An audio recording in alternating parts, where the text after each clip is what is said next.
ไม่ทันเลยท่านผู้ชมโอ้ยขจูดพุไม่ทันเลยอยู่ไอคอนสยามแป๊บเดียวเองดังตึมๆเลยสุดยอดมากโอ้โหจูดพุไม่ทันนิดเดียว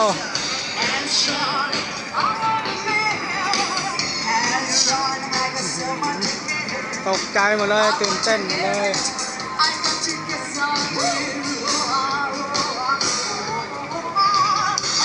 คือไปให้พามาเที่ยวไอคอนสยามท่าเรือที่2เด้อท่านผู้ชมเด้อ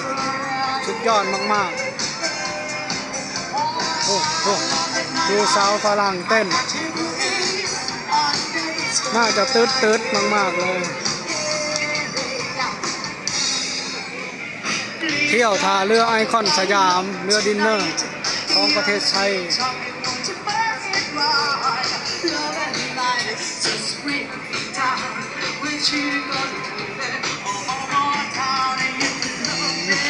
มาดูฝรั่งเที่ยวเต้นเก่งมากๆ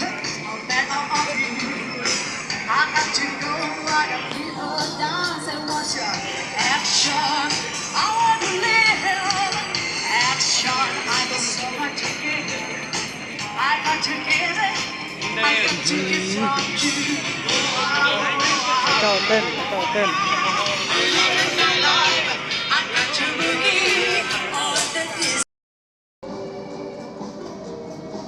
เรือดินเนอร์สมัยริเวอร์ไซด์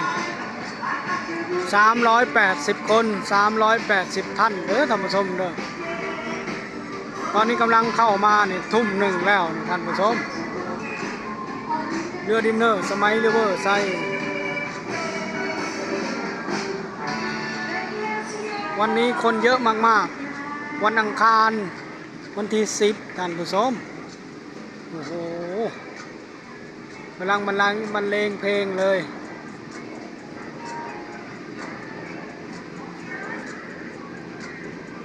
เที่ยวเรือดินเนอร์ประเทศไทยที่โด่งดังระดับโลกดังมากๆเลยท่านผู้ชมโอ้โหสุดยอดมากๆเลย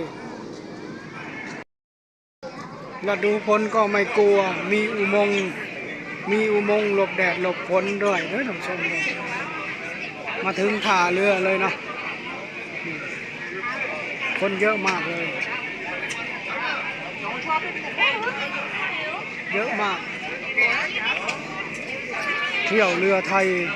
ดังระดับโลกโด่งดังไปไกลมาก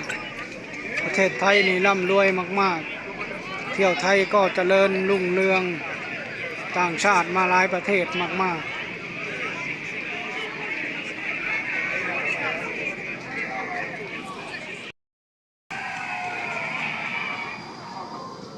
โอ้โหสมัยริเวอร์ไซด์วันนี้เสียงโห่เจ๋งๆเลยตอนมาส่งนักท่องเที่ยวน่าจะตืดกันใหญ่เลยเด้อท่านผู้ชมเลยตืด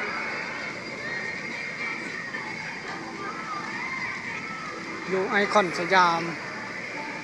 ท่าเรือที่2